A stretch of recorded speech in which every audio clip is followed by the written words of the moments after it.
La première anecdote qui me revient, c'est le premier séminaire à Sèvres où Françoise m'a mis entre les mains de Guillaume, Guillaume Wallu, qui était un copain de promo, qui est devenu un ami depuis, et qui a été d'une attention de tous les instants.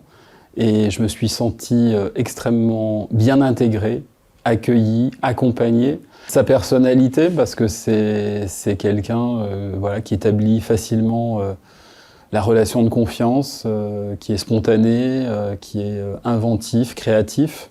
Et ça, c'est quelque chose voilà, que j'ai particulièrement apprécié, au-delà de ses valeurs humanistes.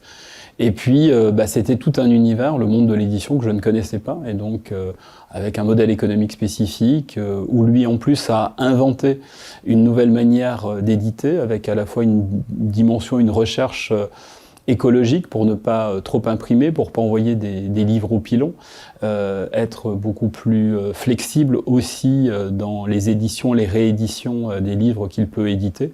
Et puis au-delà de ça, ça a été l'occasion aussi de formidables échanges sur les contenus des séminaires, mais bien au-delà, sur le champ de la culture, sur le champ de l'édition. Et ça a été de nouveaux beaux univers à découvrir.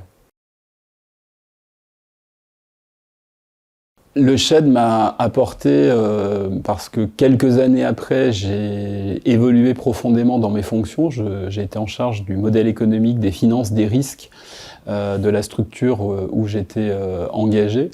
Et c'est vrai que beaucoup des éléments contenus pour la gestion d'actifs, par exemple, la connaissance économique, la connaissance des marchés, beaucoup des éléments de la manière d'appréhender les dossiers, de se questionner, bien j'ai pu réemployer, réutiliser ce que j'avais appris au SHED, au travers les auditions, au travers aussi les échanges que j'avais pu avoir avec certains camarades du SHED, et puis même certains m'ont donné des coups de main dans mon cadre professionnel, parce que j'ai pu les questionner sur les difficultés, les problématiques auxquelles j'étais confronté professionnellement.